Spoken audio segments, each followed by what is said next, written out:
देखो आज जो पढ़ रहे हैं वो प्रिपरेशन फ्रॉम हेलो एल्केन्स पढ़ रहे हैं, जिसमें अपन पढ़ रहे हैं फ्रॉम हाइड्रोकार्बन। इससे पहले वाले में हमने एक पढ़ लिया था फ्रॉम एल्केन पढ़ लिया था, अब अपन पढ़ेंगे फ्रॉम एल्कीन। अब फ्रॉम एल्कीन में हमारे पास देखो एल्कीन क्या होती है, दो टाइप की एल्कीन होती है। एक तो होती है सिमेट्रिकल एल्कीन। कौन सी होती है? Symmetrical alkene. सिमेट्रिकल का मतलब ये होता है कि डबल बॉन्ड के दोनों तरफ कार्बन एटम क्या होना चाहिए, इक्वल होने चाहिए। जैसे कि इस तरफ भी डबल बॉन्ड के इस तरफ कार्बन कितना है, एक है, और इस तरफ भी कार्बन कितना है, एक। तो ये जो हमारे पास एल्कीन होगी ये कौन सी हो जाएगी, सिमेट्रिकल एल्कीन। दूसरी होती है अनसिमेट्रिकल।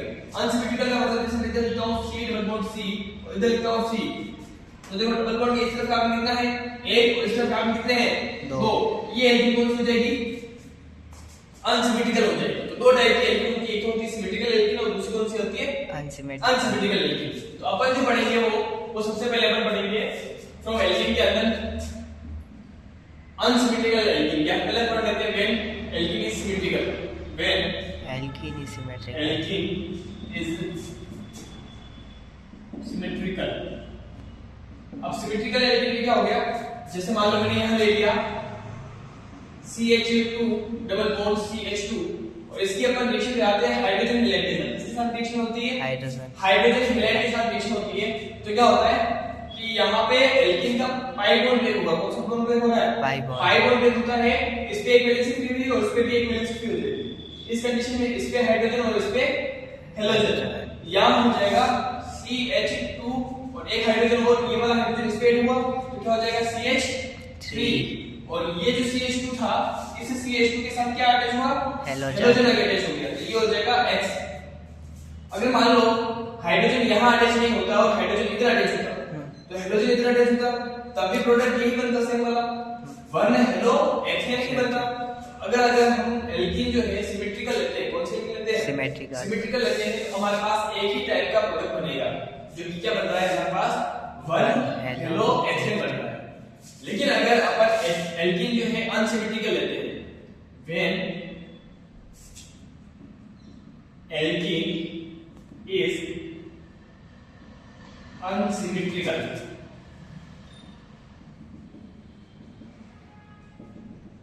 अब अनसिमेट्रिकल का मतलब मैंने यहां ले लिया CH3 CH double bond CH2 और इसकी अगर मैं मान लो हाइड्रोजन हैलाइड के साथ रिएक्शन करा रहा हूं और हाइड्रोजन हैलाइड की जगह मैं यहां लिख रहा हूं HCl। ठीक है, ये हैलाइड ठीक है, हाइड्रोजन और हैलाइड, तो हमने क्या लिया HCl ले लिया। अब इसकी रिएक्शन अगर अपन कराते हैं तो देखना पाई बॉन्ड ब्रेक होगा। अब एक कंडीशन तो ये है कि ये हाइड्रोजन इस वाले कार्बन से जुड़े, एक कंडीशन ये है कि इस वाले कार्बन से जुड़े। फर्स्ट कंडीशन मान लेते हैं कि हम इस वाले हाइड्रोजन से क्या जोड़ रहे हैं, इस वाले कार्बन से क्या जोड़ रहे हैं, हाइड्रोजन, और इससे क्या जोड़ रहे हैं, हैलोजन। हमारे पास एक प्रोडक्ट बनेगा CH3 CH और यहां हाइड्रोजन जुड़ गया तो क्या हो जाएगा CH2 फिर CH2 और यहां जुड़ गया हैलोजन CH जुड़ गया। एक कंडीशन तो ये हो सकती है। दूसरी कंडीशन ये है कि अगर मैं हाइड्रोजन इस तरफ जोड़ूं तो हैलोजन कहां जुड़ेगा, यहां पे, तो यहां हो जाएगा CH और CH की जगह यहां की और क्या जुड़ जाएगा Cl। दूसरी कंडीशन हमारे पास यहां हो जाएगी CH3 CH, यहां क्या हो जाएगा Cl, यहां क्या हो जाएगा CH2 3 क्योंकि हाइड्रोजन यहां जुड़ा था और Cl यहां जुड़ा था। ये दो प्रोडक्ट बन रहे हैं, एक तो बन रहा है 2 क्लोरोप्रोपेन और एक बन रहा है 1 क्लोरोप्रोपेन। ये तो है 2 क्लोरोप्रोपेन और एक बन रहा है 1 क्लोरोप्रोपेन।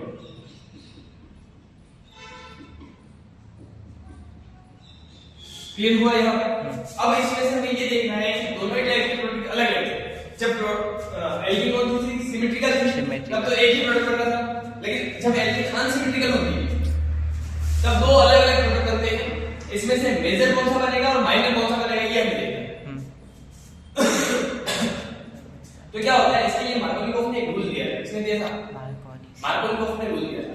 मार्कोनिकोव का रूल ये कहता है कि जब अनसिमेट्रिकल एल्कीन होती है ना उसकी जब हाइड्रोजन हैलाइड के साथ रिएक्शन कराते हैं, किसके साथ रिएक्शन कराते हैं, हाइड्रोजन हैलाइड के साथ रिएक्शन कराते हैं। तो जब अनसिमेट्रिकल एल्कीन लेते हैं उसकी हाइड्रोजन हैलाइड के साथ रिएक्शन कराई जाती है तो हाइड्रोजन हैलाइड का पॉजिटिव पार्ट कौन सा होता है, हाइड्रोजन। पॉजिटिव पार्ट कौन सा होता है, हाइड्रोजन। जब अनसिमेट्रिकल एल्कीन की हाइड्रोजन हैलाइड के साथ रिएक्शन कराई जाती है तो हाइड्रोजन हैलाइड का पॉजिटिव पार्ट डबल बॉन्ड के उस कार्बन से जाके जुड़ेगा।